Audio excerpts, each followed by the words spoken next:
कल आपको मैंने वेक्टर विश्लेषण पर आधारित काफी न्यूमेरिकल्स कर रहे थे, अदिश गुना सदिश गुना पर कराए। आज एक प्रकार का नया चैप्टर शुरू करने जा रहा हूं जिसे अंग्रेजी में कहते हैं प्रोजेक्टाइल मोशन।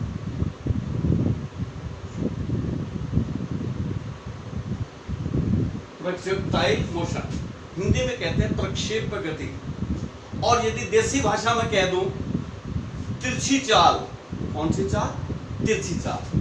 यहाँ एक खिलाड़ी खड़ा है, हाथ में क्रिकेट का बल्ला है, वो जोर से गेंद को मारता है, सामने से बॉल आई, बॉल को मारा तो बॉल को वो तिरछा मारता है ऐसे, तो वो जाती तो तिरछी है लेकिन फिर जमीन की तरफ पहुंच जाती है।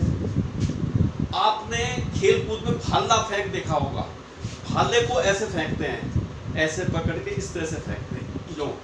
तो ये जो भाला फेंक है ये पृथ्वी के साथ तिरछा चलता है और आगे जाकर सीधा हो जाता है, फिर पृथ्वी की तरफ झुक जाता है।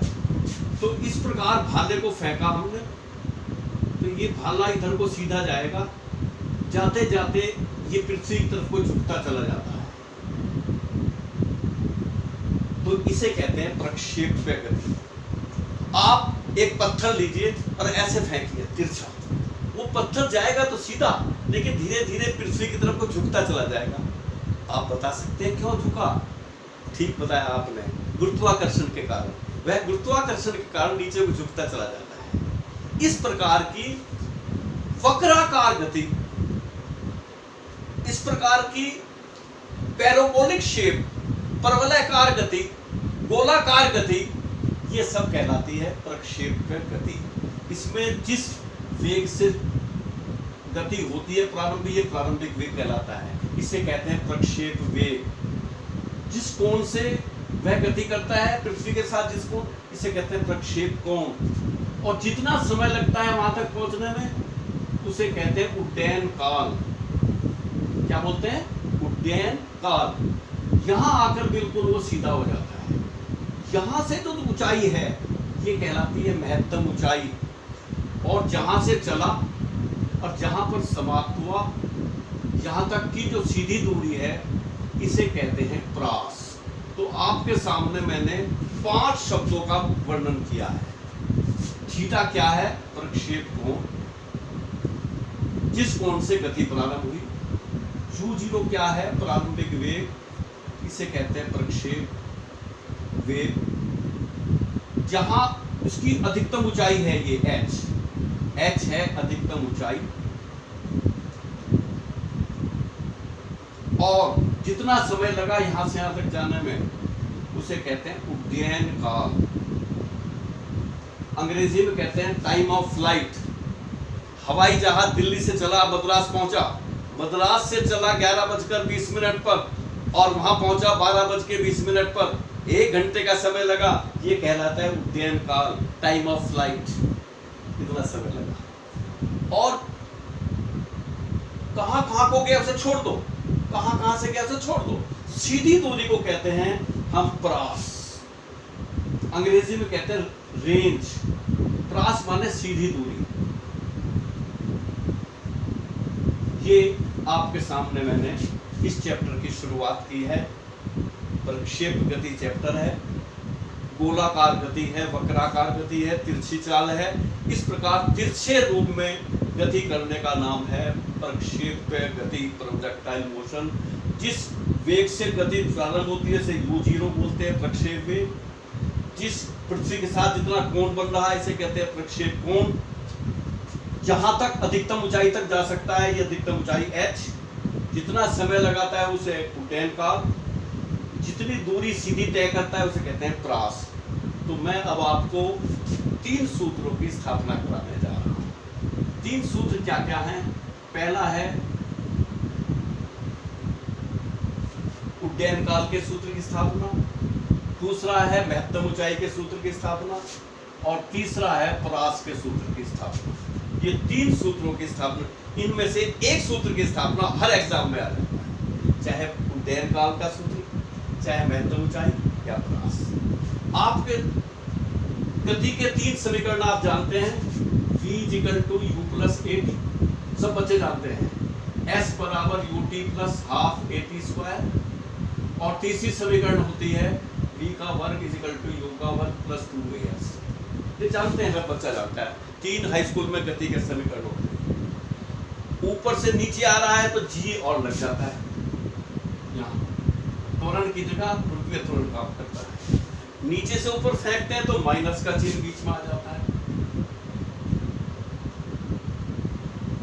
तो यहां पर भी नीचे से ऊपर को जा रहा है, यहां से यहां तक पहुंचा, ये मान लो डी बिंदु है, ए से डी तक जाने में, ए से डी तक ऊपर की ओर जाने में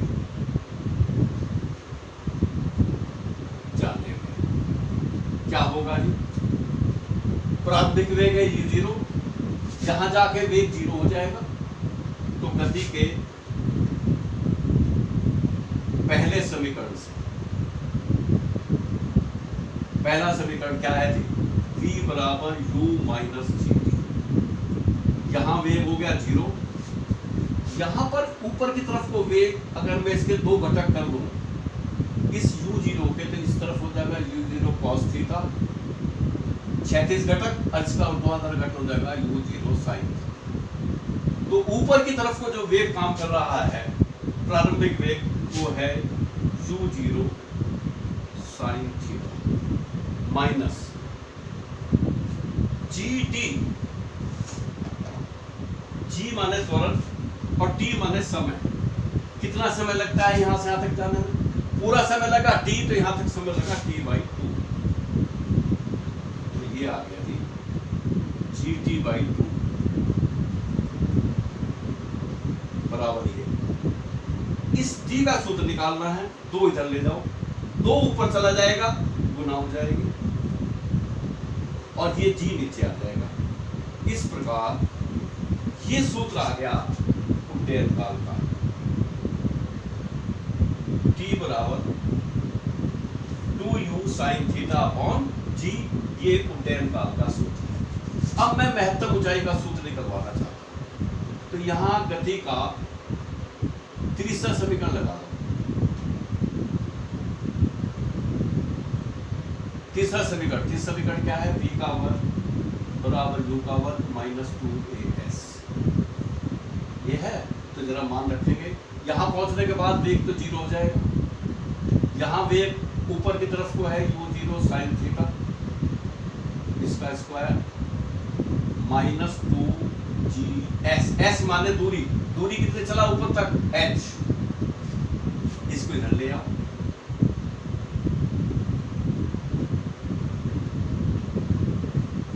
तो यहां से 2g नीचे ले जाओ,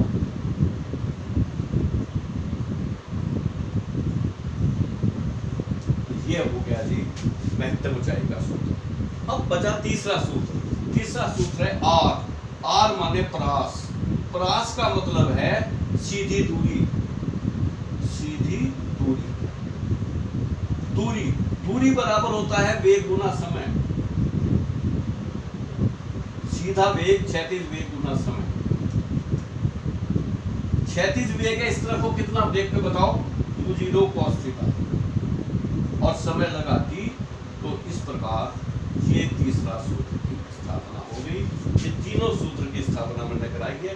यही सूत्र की स्थापना मैंने पूरे कागज पर सॉल्व करके आपके पास, आपके कागजों में भिजवा चुका हूँ, वो आपको मिल जाएगा।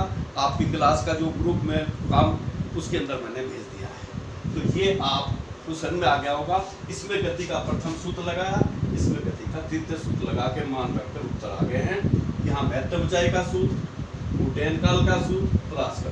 इन तीनों सूत्रों में से निश्चित रूप से हर एग्जाम में एक सूत्र की स्थापना आ जाती है। कल मैं इस पर न्यूमेरिकल्स कराऊंगा प्रक्षेप गति के। धन्यवाद, नमस्कार।